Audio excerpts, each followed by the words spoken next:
আমার স্বামীর পরকীয়া প্রথম যেদিন ধরা পড়ে আমার কাছে, সেই দিন আমি কান্না করিনি, বরং কোমল কণ্ঠে তাকে জিজ্ঞাসা করেছিলাম, আচ্ছা বলো তো, আমার ঠিক কি পরিবর্তন করা লাগবে?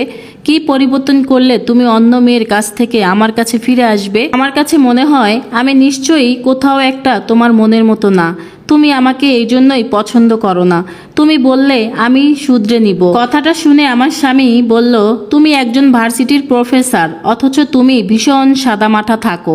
এটা আমার একদমই পছন্দ না। মনোযোগ দিয়ে শুনলাম আমার স্বামীর বলা কথাটা। ভাবলাম আমার হয়তোবা কোথাও সমস্যা আছে।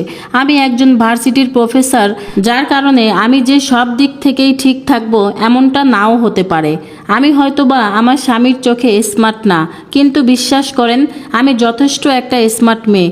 তারপরও আমি আমার হাজবেন্ডের কথা মনোযোগ দিয়ে শুনলাম। এরপর দীর্ঘ 2 মাস লাগিয়ে আমি নিজেকে এর থেকেও আরও বেশি স্মার্ট করলাম। নিজেকে সাদামাটা খোলাসাটা ছাড়িয়ে এবার আমি বাহিরে জগতে বেরিয়ে পড়লাম। নিজেকে যখন পরিপাটি করে স্বামীর জন্য তৈরি করলাম, তখন দেখলাম তাতেও আমার স্বামী আর আমার উপরে সন্তুষ্ট না। দ্বিতীয়বার আমি আবারও তাকে অন্য নারীর সাথে হাতে নাতে একসঙ্গে ধরলাম। সেদিন তাকে ঝগড়া না করে নরম কণ্ঠে বললাম, তুমি না আমাকে আধুনিক হতে বলেছিলা, স্মার্ট হতে বলেছিলা, আমি তো তোমার কথা মতোই আধুনিক হলাম। তারপরও আমার ভেতরে কি সমস্যা বলো তুমি? তুমি আবার কেন এইসব করছো? তুমি যা বলবে আমি সব কিছু শুনবো। আমি আবারও সব কিছু শুধরে নিব, আর আমি সেইভাবেই চলবো। আর তুমি এসব করা বাদ দাও।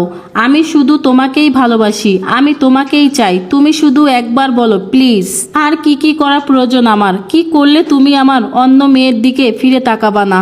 এই কথাটার উত্তরে আমার স্বামী বলল, তোমার সরল সাদামাঠা এই সব কারণ পাল্টাও।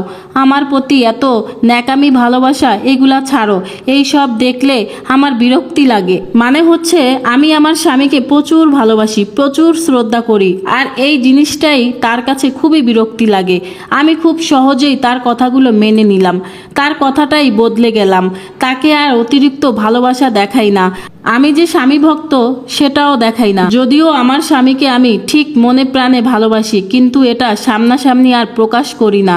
এভাবে চলতে থাকে কয়েক মাস। তারপরে এবার আবারও আমার স্বামী তৃতীয়বারের মতো পরকীয়াতে নিজের চোখে দেখি।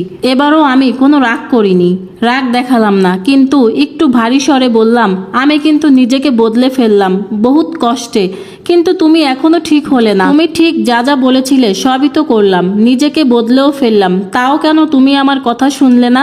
কি দোষ ছিল আমার? তখন আমার স্বামী রেগে গিয়ে কি বলল জানেন? আমার তুমিটাকেই পছন্দ না। তুমি আমার আশেপাশে থাকলে, অতিরিক্ত ভালোবাসা দেখালে আমার দমটা বন্ধ লাগে। যার স্বামী এতবার পরকীয়া করে সেই মেয়ে কিভাবে এত শান্ত থাকে?